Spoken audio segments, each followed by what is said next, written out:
Sony jumps into the big sensor camcorder market, Boxee shows off its Boxee box, and No announces prices and availability for its higher education ebook readers on this week's episode of the Feldman File.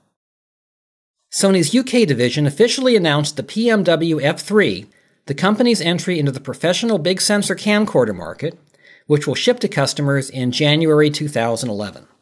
The F3 was briefly shown on stage by Sony at both the NAB and IBC conferences, but pricing and specifications were a complete mystery until last Monday, when Sony UK announced them on the internet.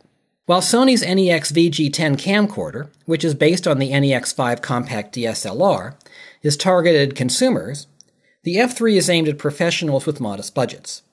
It has a Super 35mm Exmor sensor rated at ISO 800 with a signal-to-noise ratio of 63 dB.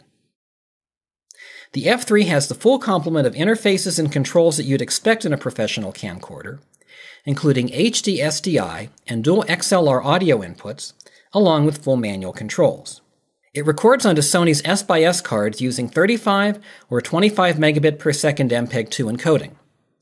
It can output 10-bit 422 video via its HD SDI interface, and next spring, an optional dual-link HD SDI interface will allow 10-bit uncompressed output. The F3 records 1080 video at 59.94 and 50 frames per second interlaced, and at 29.97, 25, and 23.98 frames per second progressive. It also records 720p at a variety of frame rates. When the dual-link HD SDI interface is available, it will support 1080p at 59.94 and 50 frames per second. The F3 supports variable frame rates from 1 to 60 frames per second in 720p, and from 1 to 30 frames per second in 1080p. Sony has designed a new lens mount for the F3 and is developing its own zoom lenses for the camcorder that will be available next year. The F3 comes with the PL mount adapter, and hot shoe interfaces will be available for Cooke/I and Arri LDS lenses. The F3 will be available in two models, the F3L without lenses for £14,500, and the F3K priced at £20,700 with three lenses, 35, 50, and 85mm, all at T2.0. The F3's pricing has become a subject of controversy. Sony didn't announce US pricing, but Panasonic's new AF100 will sell for $4,995 when it ships in December. Sony's F3 has a bigger imager, 10-bit 422 HD SDI output, and an optional dual-link HD SDI interface, but it's hard to argue that those features make the F3 worth more than 3 times as much money as the AF100. Panasonic wanted to make the AF100 an attractive high-end alternative to digital SLRs for professional videographers, and priced it relative to those cameras, while Sony apparently wants the F3 to be the entry-level Cinealta camera, and priced it relative to that product line. As a result, Panasonic is likely to be the beneficiary of Sony's pricing policy. Boxee formally unveiled the Boxee box at an event in New York City last Wednesday night. The Boxee box is being built and sold for Boxee by D-Link. It'll be priced at $199 and will be on sale starting November 17th in most U.S. consumer electronics retailers, including Walmart, Target, Amazon.com, Newegg, and Fry's. It's based on an Intel Atom processor, a fairly late change from the NVIDIA architecture that Boxee and D-Link originally planned to use.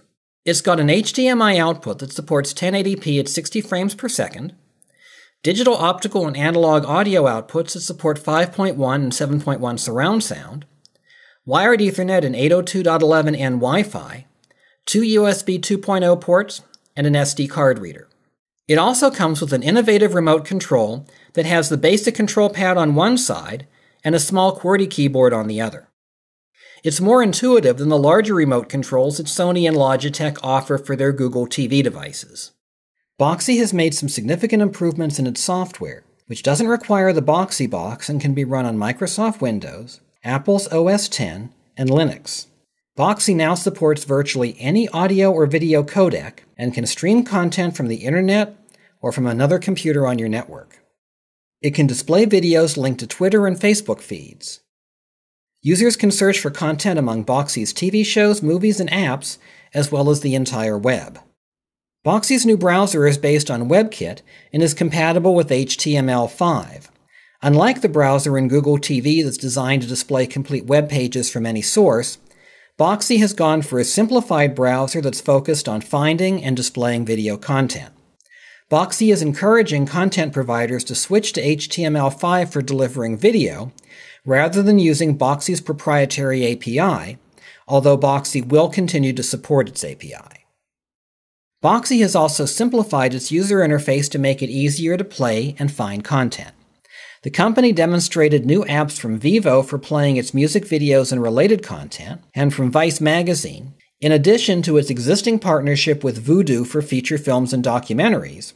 But perhaps the biggest content announcements were that both Netflix and Hulu Plus will be available on Boxy. No availability dates were given, but it's likely that Netflix will be available before the end of this year, while Hulu Plus may not be available until early next year.